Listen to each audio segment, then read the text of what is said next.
नमस्कार सबैलाई। आज फेरि हामी एकदमै इम्पोर्टेन्ट विषयमाथि चर्चा गर्न गइरहेका छौँ। अनि आज चाहिँ हामी लेखन कौशल अथवा राइटिङ सेक्सन अन्तर्गत निबन्ध लेखन अथवा एसे राइटिङको विषयमा कुरा गर्नेछौँ। Students, as you know, during examination, you will be given an essay writing marks of 12 and it's very important for you. किनभने यसमा तिमीहरूले धेरै मार्क्स स्कोर गर्न सक्छौ यदि सठिक ढङ्गमा लेखेका छौ भने। But before writing an essay, firstly you should know निबन्ध भनेको के हो, निबन्धका के भागहरू छन्, निबन्ध लेख्दा हामीले कुन कुन कुराहरूमाथि ध्यान दिएको हुनुपर्छ, यी कुराहरूको विषयमा तिमीहरूले जानेको हुनुपर्छ अनि मात्र तिमीहरूले सठिक ढङ्गमा अथवा सठिक रूपमा निबन्ध लेख्न सक्छौ। अनि आजको यो बसाइमा म तिमीहरूलाई यी कुराहरूकै विषयमा छोटो रूपमा बताउने छु अनि आशा छ तिमीहरू सबैले ध्यानपूर्वक सुन्नेछौ, मनन गर्नेछौ अनि लेख्ने अभ्यास पनि गर्नेछौ।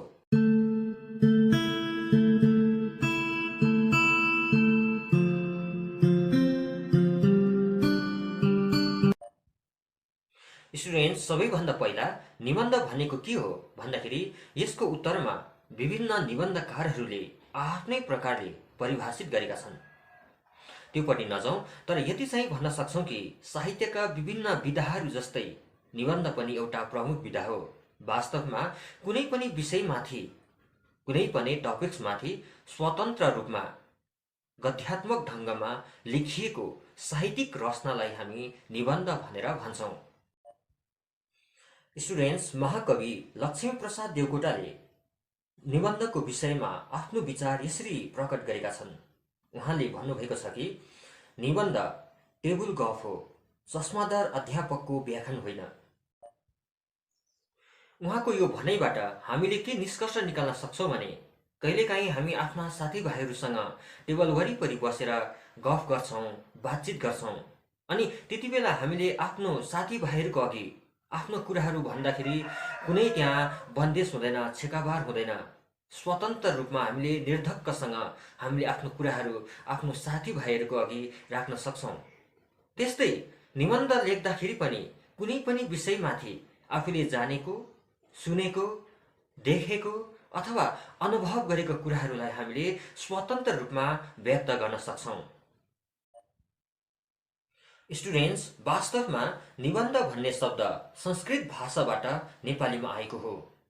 यसको बनावटको आधारमा यसलाई विश्लेषण गर्नु हो भने निबन्ध भन्ने शब्द बन्ध भन्ने मूल शब्द अथवा धातुमा नि उपसर्ग अथवा प्रिफिक्स लागेर निबन्ध शब्द बनिएको हो।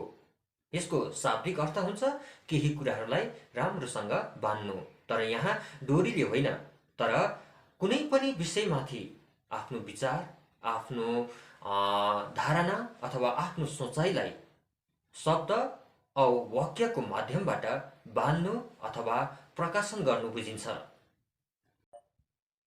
स्टुडेन्ट्स, निबन्धका विभिन्न प्रकारहरू छन्, तर जुनै प्रकारको निबन्ध लेख्दाखेरि पनि हामीले तीनवटा कुराहरूलाई विशेष ध्यान दिएको हुनुपर्छ।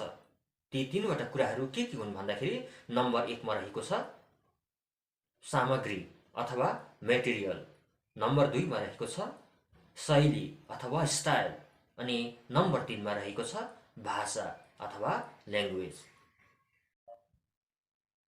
सबैभन्दा पहिला निबन्धको सामग्री भनेको के हो भन्दाखेरि जसरी हामीलाई घर बनाउँदाखेरि विभिन्न कुराहरू जस्तो कि रड, सिमेन्ट, इटा, बालुवा, गिटी, ढुङ्गा, काठपात इत्यादि कुराहरूको आवश्यकता पर्दछ अनि यी कुराहरू हामीले घर बनाउनुभन्दा पहिला नै जगेरा गरेको हुनुपर्छ, कलेक्सन गरेको हुनुपर्छ, किनभने यी कुराहरू भनेको घर बनाउँदा चाहिने सामग्रीहरू हुन्। त्यस्तै कुनै पनि विषयमाथि निबन्ध लेख्नुभन्दा अगाडि सबैभन्दा पहिला उक्त विषयसँग सम्बन्धित सामग्रीहरूको कलेक्सन गरेको हुनुपर्छ हामीले। स्टुडेन्ट्स, यहाँ निबन्ध लेखनमा सामग्री भन्नाले सिम्पली जुन विषयमाथि, जुन टपिक्समाथि हामीले निबन्ध लेख्दैछौँ उक्त विषयसँग सम्बन्धित ज्ञान अथवा नलेजलाई नै निबन्धको सामग्रीको रूपमा लिन्छौँ।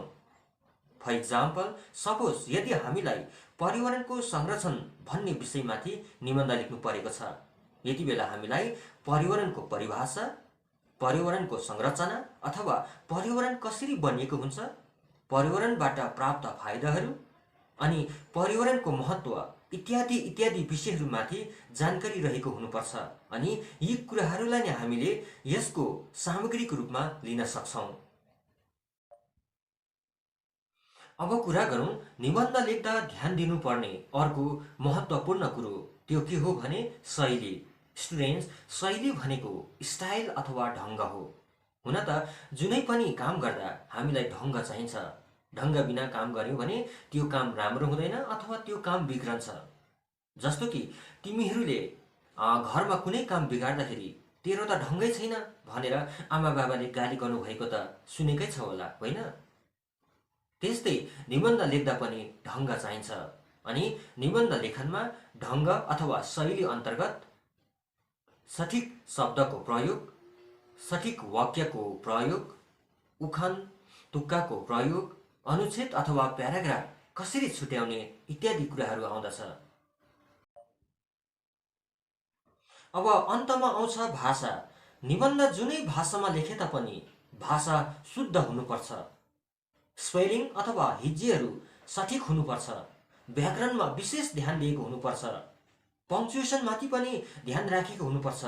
पङ्क्चुएसन भन्नाले अल्पविराम, पूर्णविराम, अर्धविराम, प्रश्न चिन्ह, विस्मयादिबोधक चिन्ह, कोष्ठक चिन्ह, अवतरण अथवा उद्धरण चिन्ह, योजक चिन्ह जस्ता चिन्हहरू कहाँ, कति बेला, कसरी प्रयोग गर्ने यी कुराहरूमाथि पनि विशेष ध्यान दिएको हुनुपर्छ निबन्ध लेख्दाखेरि। स्टुडेन्ट्स, अब कुरा गरौँ निबन्धका प्रमुख भागहरू अथवा निबन्ध लेख्दा हामीले कुन कुन भागहरू समेटेको हुनुपर्छ भन्दाखेरि निबन्धमा विशेष गरेर 3वटा भागहरू रहेका हुन्छन्। नम्बर 1 मा रहेको छ भूमिका अथवा प्रस्तावना। नम्बर 2 मा रहेको छ विषय प्रवेश अथवा व्याख्या। अनि नम्बर 3 मा रहेको छ उपसंहार अथवा निष्कर्ष। निबन्धको पहिलो भाग हो भूमिका अथवा इन्ट्रोडक्सन। स्टुडेन्ट्स, भूमिका लेख्दा हामीले जुन विषयमाथि निबन्ध लेख्दैछौँ उक्त विषयको छोटो रूपमा प्राय एक अनुच्छेद वा एक प्याराग्राफमा परिचय दिने काम गर्छौँ। जस्तो कि सपोज यदि हामीले पर्यावरणको संरक्षण बारे निबन्ध लेख्दैछौँ भने डाइरेक्टली पर्यावरणको संरक्षण किन गर्नुपर्छ, पर्यावरणको संरक्षण कसरी गर्ने यी कुराहरू नलेखेर सबैभन्दा पहिला पर्यावरण भनेको के हो त्यसको विषयमा छोटो रूपमा परिचय दिने काम गर्छौँ भूमिकाको रूपमा। अनि मैले अघि नै भनिहालेँ कि भूमिका लेख्दा एक अनुच्छेद वा एक प्याराग्राफ भित्रमा लेखिएको हुनुपर्छ। स्टुडेन्ट्स, कहिलेकाहीँ भूमिकाको रूपमा हामीले डेफिनेसन अथवा परिभाषा मात्र पनि लेख्न सक्छौँ। अब अर्को भाग हो विषय प्रवेश वा व्याख्या। अब हामीले भूमिका लेखिसकेपछि दिएको विषय वा टपिक्स भित्र प्रवेश गर्न सक्छौँ। जस्तो कि अघि मैले कुरा गर्दै थिएँ, if we have to write an essay on the topics of conservation of environment वा पर्यावरणको संरक्षण।